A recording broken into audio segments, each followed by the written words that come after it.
कौरवों के प्रधान सेनापति भीष्म 10 दिनों तक पांडव सेना पर भारी पड़े थे।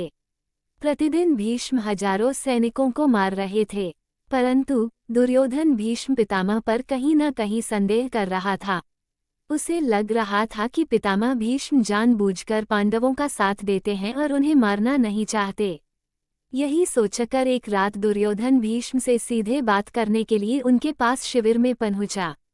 जब दुर्योधन भीष्म के शिविर में पहुंचा तो देखा भीष्म चिंतनशील होकर शिविर में बैठे थे। यूं आधी रात को दुर्योधन को अपने शिविर में प्रवेश करते देख भीष्म हैरान हुए। उन्होंने दुर्योधन से शिविर में आने का कारण पूछा। दुर्योधन ने गुस्से में कहा, पितामह, आपके मोहपूर्ण अन्याय के कारण मैं आधी रात को आपके शिविर में आने के लिए विवश हुआ हूँ।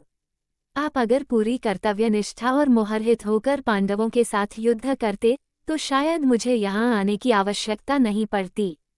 युद्ध शुरू हुए 10 दिन बीत चुके हैं, लेकिन आप अभी तक पांडवों को पराजित नहीं कर पाए हैं। आप संसार को दिखाने के लिए युद्ध का अभिनय कर रहे हैं। आपको आज भी पांडवों से अति प्रेम करते हैं और आप मेरे सेनापति होते हुए भी पांडवों को युद्ध जीतते देखना चाहते हैं। अपने बारे में दुर्योधन के मुख से ऐसी बात सुनकर पितामह भीष्म बहुत दुखी हुए।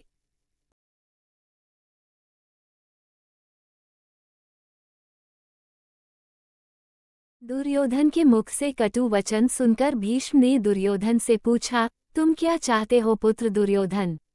दुर्योधन ने कहा, पांडवों की मृत्यु और इसके लिए आपको अपनी दिव्य शक्तियों का प्रयोग करना होगा। पितामह भीष्म ने अपनी शस्त्र विद्या का प्रयोग करते हुए सोने के 5 अचूक तीर निकाले और इसे अभिमंत्रित करके बोले, दुर्योधन, तुम व्यर्थ में संदेह करते हो। इन बाणों से कोई नहीं बच सकता। कल का दिन युद्ध का अंतिम दिन होगा। एक ही दिन में 5 पांडवों को इन बाणों से समाप्त कर दूंगा। फिर पांडवों के मरते हुए युद्ध का परिणाम तुम्हारे पक्ष में होगा।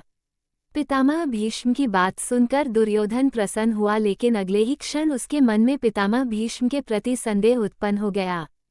कपटी दुर्योधन भीष्म की बातों को सुनकर प्रसन्न तो हुआ, परंतु अब दुर्योधन को भीष्म की बातों में भी छल कपट दिखने लगे। दुर्योधन ने भीष्म से कहा, पितामह, आपकी योजना बहुत अच्छी है, किंतु मुझे फिर भी संदेह हो रहा है कि आप इतनी जल्दी और आसानी से पांडवों को मारेंगे। हो सकता है आप मोहवश या प्रेमवश उन्हें न मार पाएं। अतः आप इन बाणों को मुझे दे दें। मैं युद्ध भूमि में आपको ये 5 बाण दूंगा और आपको आपके कर्तव्य की याद दिलाऊंगा। तब आप पांडवों का वध मेरे सामने कीजिएगा। दुर्योधन की बात सुनकर पितामह भीष्म ने 5 अभिमंत्रित बाण दुर्योधन को दे दिए। दुर्योधन अपनी संभावित जीत पर बहुत खुश था। वह बाण लेकर अपने शिविर में चला गया। भीष्म के शिविर के पास पहरा दे रहे पांडवों के एक गुप्तचर ने सारी बातें सुन ली। उसने महाराज युधिष्ठिर को आकर सोने के बाण के बारे में सूचना दी। तब भगवान श्री कृष्ण भी वहीं थे। युधिष्ठिर ने भगवान श्री कृष्ण से कहा, हे गोविंद, पितामह के इन तीरों के प्रतिकार हम कैसे करें? इस बात को सुनकर श्री कृष्ण युधिष्ठिर संग तुरंत ही अर्जुन के शिविर में पहुंचे और अर्जुन को पूरी घटना बताई। श्री कृष्ण ने अर्जुन से कहा कि पार्थ, तुम्हें दुर्योधन से उन 5 बाणों को मांगना होगा। श्री कृष्ण की बात सुनकर अर्जुन ने अचंभित होकर पूछा, दुर्योधन भला वो तीर मुझे क्यों देगा? तब श्री कृष्ण ने अर्जुन को स्मरण दिलाया कि एक बार अर्जुन ने दुर्योधन को यक्ष और गंधर्वों के हमले से बचाया था। तब दुर्योधन ने प्रसन्न होकर अर्जुन से कहा था कि वो कोई भी कीमती चीज दुर्योधन से मांग सकता है। उस दिन अर्जुन ने बात को टालते हुए दुर्योधन से कुछ नहीं मांगा था। अब वो समय आ गया है। अर्जुन को श्री कृष्ण की बात सुनकर सब स्मरण आ गया। युधिष्ठिर की आज्ञा से अर्जुन दुर्योधन के शिविर में पहुंचे। दुर्योधन अचानक अर्जुन को अपने शिविर में देखकर शशंकित हुआ। अपनी शंका को छुपाते हुए जोर जोर से हंसते हुए दुर्योधन ने अर्जुन से कहा, आओ अर्जुन आओ, क्षमा मांगने आए हो क्या? तुम्हारे प्रिय पितामह ने जो तुम्हारी सेना के साथ किया उससे भयभीत हो क्या? इस रात्रि में आने का क्या कारण है? बताओ, क्या सहायता मांगने आए हो? अर्जुन ने कहा, भ्राता दुर्योधन, प्राणिपाद, सही समझा आपने, मैं आपसे याचना करने ही आया हूँ। परंतु मेरे मांगने से पहले ही आप उसे देने के लिए विवश है। दुर्योधन हंसता हुआ बोला, मैं विवश हूँ अर्जुन।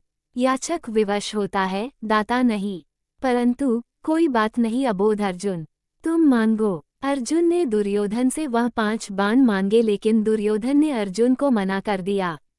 तब अर्जुन ने दुर्योधन को क्षत्रिय धर्म स्मरण कराते हुए उस घटना को बताया। कैसे अपनी प्राण रक्षा के बदले दुर्योधन ने अर्जुन को कोई भी बहुमूल्य वस्तु देने का वचन दिया था। दुर्योधन ने अर्जुन से कहा, तुम कुछ और मांग लो, मैं यह नहीं दे सकता। तब अर्जुन ने कहा, यदि आप अपने वचन को पूरा नहीं करना चाहते तो कोई बात नहीं भ्राता। अब आपके पास कुछ बहुमूल्य है भी तो नहीं जो मांगा जाए। सामर्थ्य के अभाव में आपको पितामह के बाणों की आवश्यकता भी है। ठीक है, मैं चलता हूँ। अर्जुन के कटाक्षों से दुविधा में फंसे दुर्योधन ने कहा, रुको अर्जुन, किसके पास सामर्थ्य नहीं है? हम 100 हैं, तुम 5 हो। फिर ना चाहते हुए भी दुर्योधन ने 5 बाण अर्जुन को दे दिए। अर्जुन उन दिव्य बाणों को प्राप्त कर अपने शिविर में आ गए। इस तरह भीष्म से बाण लेने की गलती दुर्योधन पर भारी बहुत पड़ी और पांडवों की मौत टल गई। महाभारत के युद्ध के अंत में पांडवों